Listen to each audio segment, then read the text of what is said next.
As already been stated, lack of information, education among our people in the Cordilleras is still one of the serious problems that we are going to tackle as far as our dream for autonomy is concerned.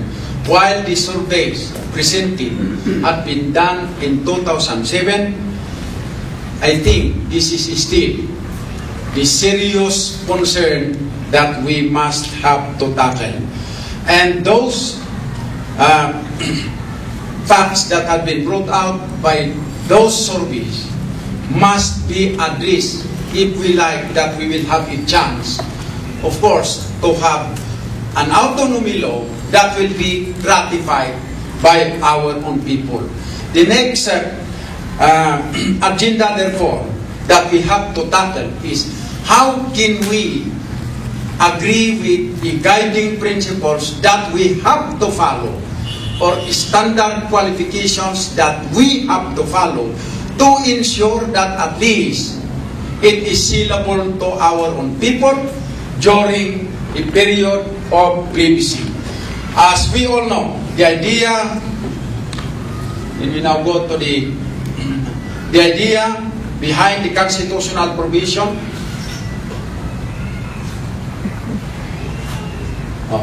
the right to create, of course, an autonomous region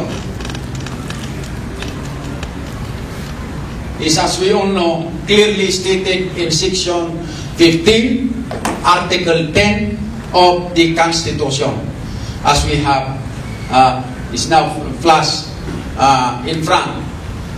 While it says, go back to that one.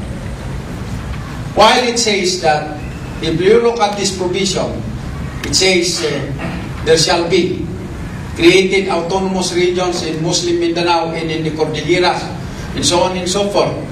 It's only, as we all know, Muslim Mindanao that is able to take advantage of the provision of the Constitution, because as far as the Cordillera is concerned, after 27 years, we are still talking of yan na nga, the autonomy.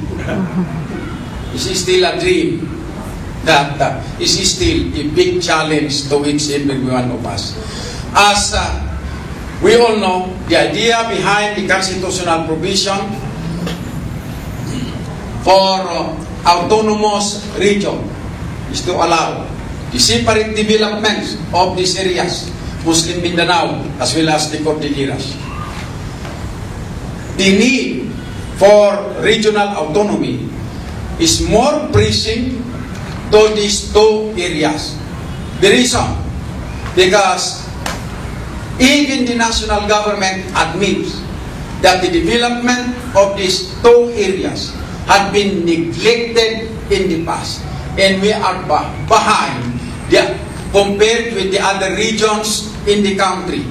The only legal justification that more budgetary allocations and attention will be given to these two regions is to extend to them autonomous status. Because we can just dream for a regional region. But if that will be the situation, then you cannot ask for more benefits in budgetary allocations that are not given to the other regions of the country. We must be treated equally with the other regions. Therefore, I repeat, the only legal justification that the national government can give more attention and budgetary allocation to these two regions in order for them to catch up with the other regions of the country is to extend to them autonomous status. As we all know, and as already been mentioned, our status at present under EO 220 is still temporary. Look at the decision even in the case filed by our good friend, Attorney Atitew et al., which was decided by the Supreme Court, September 30 of 2005. The Supreme Court clearly stated that which is attached to your folder. The Supreme Court clearly stated that our region is existing preparatory to autonomy.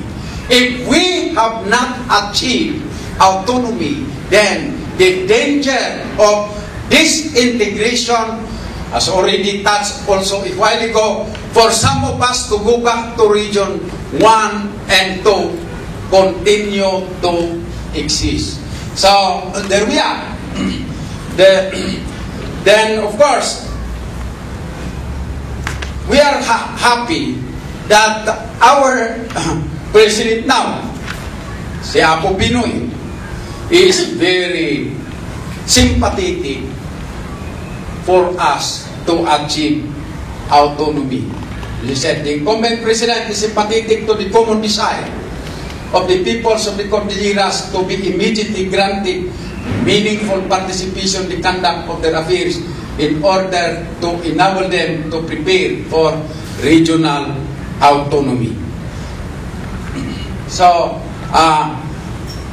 to the credit of his mother, it was, we all know, President Cory Aquino who signed Executive Order 220 when she was exercising extraordinary legislative power under that revolutionary government that formed our own region, which will be preparatory to autonomy.